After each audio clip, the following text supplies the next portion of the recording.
And it could be like a friend who has a kid and they want to make a recommendation or whatever.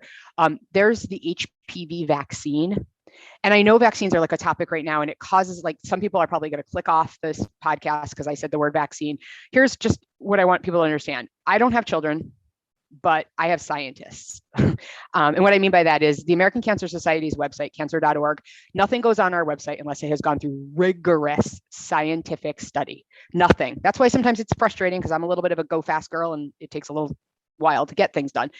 But so much scientific data has gone into proving that if a child has the HPV vaccine, that they are more likely to be able to prevent 6 kinds of HPV related cancers. This is the only right now vaccine against cancer. So why would you not do this for your children? And so all I ask when you're listening is that you go to cancer.org, type in HPV vaccine, and then read the information. That's all I'll ask of you. If you still don't believe in it once you read it, okay. And if your child is over 11, the FDA is extended. It's just an extra shot. So I think you can go up later in years. So if your child is older, please still read the information and make sure that they get it. But it's, yeah, I mean, talk about a way to help, right? Well, I hope they didn't click off. I hope they just forwarded, and now we'll stop talking about it now. I think this is important. I think that's exactly right. If you're going to do your own research, then go to all sides and be careful of confirmation bias on anything. I do very much believe in your medical freedom. I do believe that you can choose what to do and what not to do. But because freedom is good for the people too. But this is important. This is something we wished for years and years and years and years. And HPV is a little too common as it is.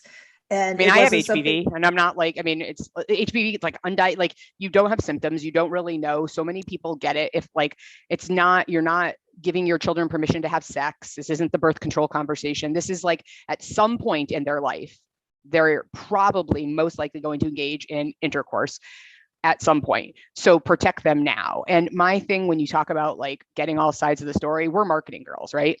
You can take any story and spin it any way.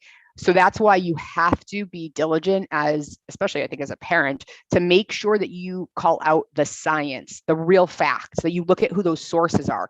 Because like I say to people, like you can't, not specific about HPV, but in general, like people will call me and they're like, oh my God, I had a stubbed toe and I went online and it told me that if I stood on one foot and spun around 3 times that I could cure it because it was cancer in my toe. And I'm like, what are you talking about? You know what I mean? There's a website that will give you the answer you want. So don't look at the real websites, be it ours or any other scientific site. Exactly. And, we can do our own research all we want. And that's turned into, I went on and looked at a few things, but scientists are actually doing research with empirical evidence. And this is very, very important to remember. If you want to follow the science, follow the science. If you then disagree with it, that's fine. But you've educated yourself on all the facts. And I think that we could, stop a lot of, because HPV is something that's spread. I think that's something we can definitely, put a halt to that cancer in the future. So let's do that. Yeah. You asked me what we're spending the money on, and, we spend our money that we raise on a lot of things, but one of the big things we spend money on is research. And so, and there, it's funny because I'll still get the, I live in Topeka, Kansas, and I want my dollars to stay here in Topeka, Kansas. And I'm like, yeah, but the scientist that's curing the pancreatic cancer, whatever, is in Idaho. It's like, it doesn't matter. We just want the science. That should have been proven through the pandemic, right? Like, it didn't matter where it came from. Let's just get the science. So I am stunned by the amount. We do external research. So we fund grants for external researchers, men and women. A lot of them are very early in their scientific careers. That's something that we pride ourselves on. We don't seek that out. We do blind, like we base our giving on the science, but a lot of them are newer researchers, which is awesome. So we fund our external partners, but then we also fund our internal intramural research team. And so like we have studies that are going on that'll go on over a long period of time and track groups of individuals. And, a lot of what we're working now on, and I am not a scientist. I always tell people I went to communications. I was cute and funny and got A's. So like I went down the science wing and they shut things off because I would have lit a fire, you know. But the scientists, when I talk to them, I'm like, I get excited. I can barely understand what they talk about, but it's like the things that are coming out of this, and you know how one thing doesn't work and the way they want it to, so then they share it over here with this scientist, and the scientist is able to tweak it and make it to, and we're doing studies about, you know, how gender plays into things, how lifestyle plays into things, how race plays into things. You know, why is it more African American men get X than white men? How come more Latina women are getting it than Black women, and like these different things. So we're looking at that stuff, and it's really it's quite remarkable. And so like, if you donate $100, you don't need to know which thing your $100 went to research, but you can just know that $100 that you sent to research is like being a part of one of those things. Like it's either being a part of finding what doesn't work, or it's being a part of finding what does work. And that to me is so cool. Few of those $100 donations can make the difference in whether you can give someone a grant. It tips it over to, okay, we have enough in the budget. Exactly. You mentioned the pancreatic cancer and you mentioned doing local. And yes, when you're talking about maybe supporting women and men who have breast cancer or any other kind of cancer, and you want to try to support them locally, that's great. There's lots of ways you can do that. And I understand that. I'm very big on supporting local, as a lot of people know.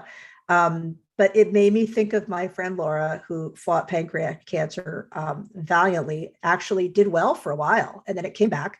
But when it came back, she went to New York because they were the ones who could probably save her, or at least extend her life, from Connecticut.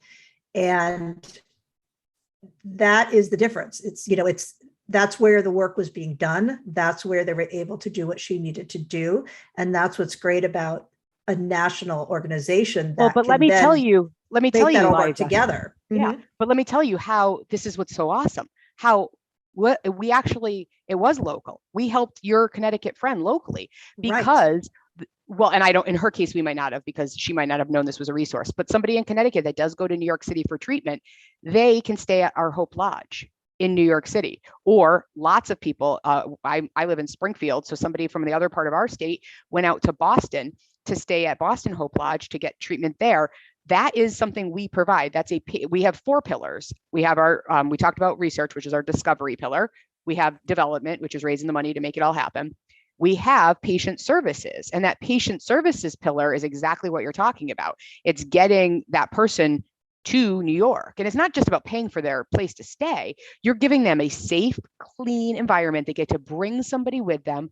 And my buddy, Bob, who was out with Boston, said, it's the blessing of being around those who also are going through what you're going through, so you can talk to them and not burden your loved ones. And I thought that is powerful. So there's local. Normally too, if we weren't in the middle of a pandemic, we have a resource that's super local. It's, if you can't get a ride to your treatment, we have a program called Road to Recovery, where you can call, you schedule, and somebody comes and picks you up and takes you to your treatment. And people think like, oh, well, that person must not have a very, a big family. No, my dad had 4 of us. There was 2 stepkids and me and my brother, and we all could have given him a ride. But my dad was legally blind and now had cancer. And he said, you know what? I want one thing in my life I can control, so I'm scheduling my own rides. Okay. Good for him. Consistency, something he can predict. Yep. We all need that. Those are examples of local. And I just want to throw that out there because yes, the research part, I want it to be wherever the science is. I don't care. But I do want people to know that our dollars, and those are just a few examples, our dollars are also in the communities. It's in the places where they're needed. We don't, if your $1 comes in here, I want to make sure that $1 goes exactly where it's needed. So we work really hard to do that. Not me, the smart people. But you're working really hard to make sure those dollars come in and get them to the right people. Yes, now, you mentioned that you have a new CEO. Yes, we have a new CEO. So the American Cancer Society is 107 years old, which is crazy. And in July of this past year, we had our new CEO begin, and it is Dr. Knudsen, and it's a woman for the first time in 107 years. And I'm so excited. And Dr. Knudsen's awesome. With one flaw, she lives in Philly and she's an Eagles fan. I'm a Patriots fan, so I mean, but everybody's got to have a thing, and that's her So thing. that was like when they talked to you about whether we should hire this CEO, they said, Jill, she'll be the first female, she'll be the first woman, she's got these credentials, she's a doctor, which is more important than her gender, and she's got this and that, but she's going to be a woman. However, she lives in Philly. And you said, wait, there's a record scratch. You said, I don't know if I could do this. I don't know. Okay, I understand. Well, maybe we can overlook that for her. I do overlook that because she is honestly like, I've never met her in person, obviously with the pandemic, but she's a rock star. And what you'll love, Liza, is, so she's also a scientist. She's a researcher. That's her background, how she got into it. And so I thought, oh boy, researcher, right? Like I'm in trouble, like black and white, going to be all about like the data and the numbers and the outputs. And then I was like, oh, this is going to be bad. So I met her, she did her welcome, and she talked about how the American Cancer Society has an image problem. I mean, I'm not quoting her, just so you know, but that people don't always know what we do. And I was like, this is amazing. And she's like, so we're going to be these 4 pillars. And that's where it came from. And it's great because now when I go out, I can say to Liza, hey, Liza, American Cancer Society works globally. I focus on the United States, and we handle 4 main pillars: advocacy, which we didn't talk about, but advocacy; discovery, which is research; patient services, things like Hope Lodge and Road to Recovery; and development. And then I get a chance to ask Liza, do any of those areas sound interesting to you? And then we can dive in further to that. It gives you something to go off of, from a marketing standpoint, ding, ding, ding. She also recently 101 right there, the pillars, tell them what you do. Yep. She said, let's come up with American Cancer Society in 20 words or less. So everybody got to send in their opinion on what that was. And they're like putting them together right now. But I just love that she's like, she gets the marketing piece as much as she's got that scientific brain. She's a rock star. I totally am a fan, like maybe president of the fan club. We'll make sure to share this with her then too. There's that Jill. I think she's stalking me. Yeah, just pretty much. Kidding. Just kidding. No, you were just an enthusiastic, which is why I wanted you on, because you're an enthusiastic, bubbly person. And sorry to call you bubbly. No, I like it's that the word. coffee. Thank you. Oh, third cup today. If you can't keep up with this podcast, just like put it on the slow speed. Remember we had records? I don't know if you can do that now. Is there a way to take your podcast and say, please do it at half speed? Because it's everybody always told me like I talk too much and I talk too fast. And I was like, I made money with this mouth. I was a radio DJ for 15 years. So that's right. You want to be careful how you say that though. Oh, so, yes. Anyway. You have to make people pay attention. It's all about the headline, right, Liza? That's right. What's the clickbait here? I'm going to use that in the title. So just kidding. Okay. So and let me just say also that I met Jill through her networking meetings that she runs that are very large, and she was just hilarious. And I can't always get to them, as I was telling her, but they're so much fun and they're so informative. And you walk away and you're like, how did I have that much fun? And also make all these really valuable connections and get all this great information. I don't know how you do it. You're kind of magic. So, oh my gosh, I'm going to listen to this every morning. Yeah. We'll just put that on a loop for you. But, that's, so I'm stalking you a little bit, but, it's really, that's why I wanted you, because I think you're a great face for something like this, a great voice, a great mouth for this, because you are so relatable. I don't want to say non-threatening, but you're not coming across like this is an important, serious topic. You're giving it a different face, and everyone, just like in marketing, you relate to different personalities. You can have the same business, the same services, the same offer, but you're going to relate to different people. 1000%. And I think that you have